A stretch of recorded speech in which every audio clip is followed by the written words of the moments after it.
ዋው ይምፃ ላዕሌየ ምሕረትከ እግዚኦ እግዚኦ አድኖትከ በከመ ነቢብከ አውስኦሙ ቃለ ለለ ይጼእሉኒ እስመ ተወከልኩ በቃልከ ኢታይትት ቃለ ጽድቅ እማፉየ ለግሙራ እስመ ተወከልኩ በኩነኔከ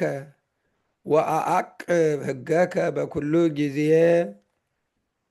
ለዓለም ወለዓለመ ዓለም ወአሐውር ስፉሃ እስመ ትእዛዘከ ሐሰስኩ ወእነግር ስምዓከ በቅድመ ነገሥት ወኢይትሃፈር ወአነብብ ትእዛዘከ ዘአፍቀርኩ ጥቀ ወአነስእ እደውየ ሀበ ትእዛዝከ ዘአፍቀርኩ ወእዛዋ በትእዛዝከ